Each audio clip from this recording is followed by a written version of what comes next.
J'aime bien écrire et puis j'avais déjà participé à des concours dans mon lycée, donc j'avais envie de participer à ce concours. Et puis je trouvais que la cause c'était une bonne cause et ça m'a donné envie de participer aussi. Concours. J'ai toujours aimé écrire depuis que je suis petite et en allant à la librairie, je suis tombée sur le recueil du prix Clara, je l'ai lu et j'ai trouvé ça hyper intéressant comme projet.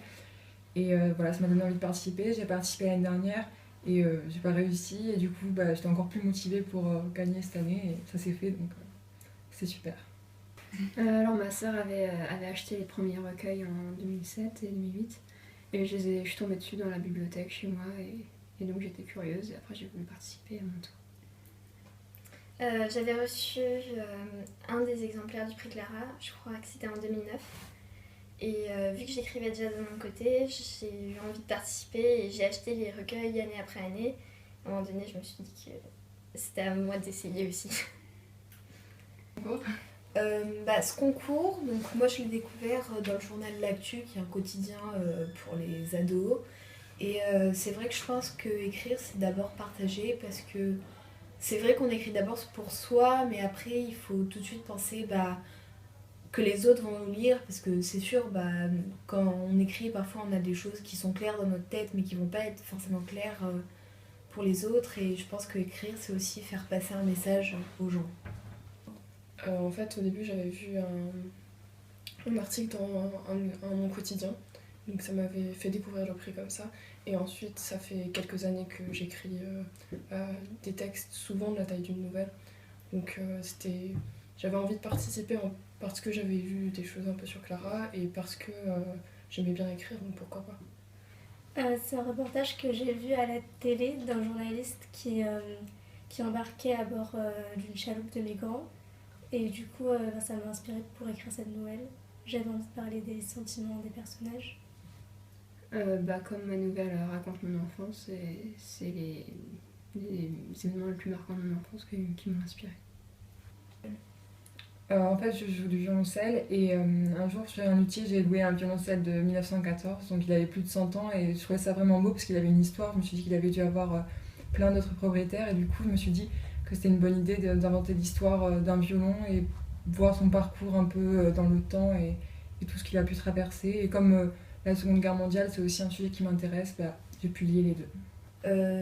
Alors moi déjà ça se passe dans un monde virtuel, et c'est vrai que les réseaux sociaux c'est très, très présent et aussi très critiqué par les générations actuelles qui disent qu'on passe trop de temps aussi. Et je voulais juste expliquer que c'était un nouveau mode de vie et que c'était pas forcément que quelque chose de critiquable, et que ça a aussi des aspects positifs comme négatifs.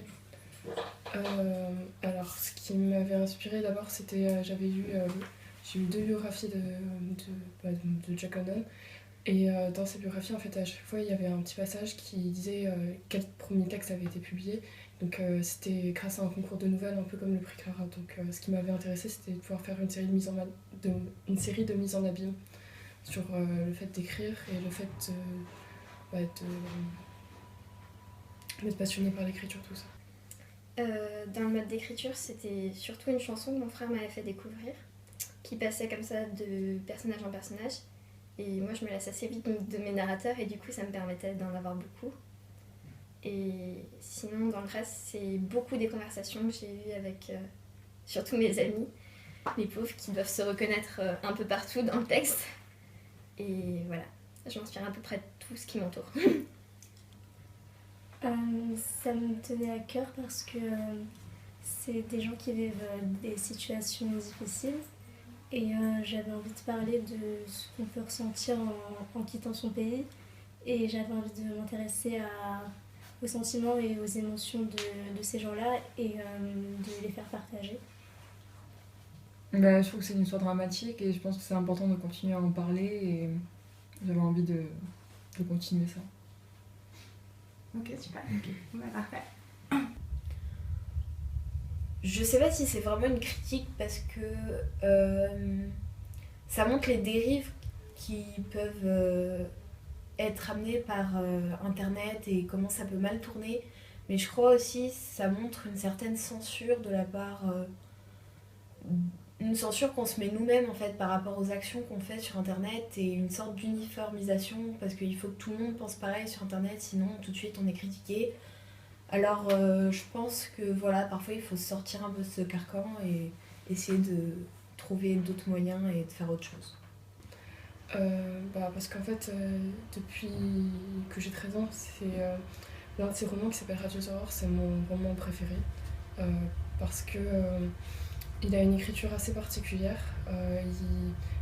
Jack London, c'est quelqu'un de complètement autodidacte. Et du coup, en fait, ses dialogues sont toujours très, très réalistes, très près du réel.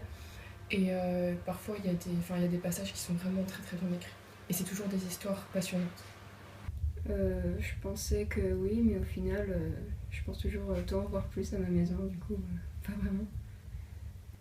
En fait, moi je rentrais un peu dans la vie de tous, mais je donnais un échantillon de leur vie dans la nouvelle, mais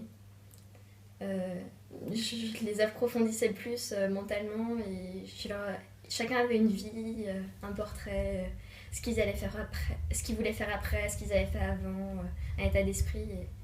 Et du coup, c'était pas si dur que ça. Je donnais juste l'essentiel de la personnalité.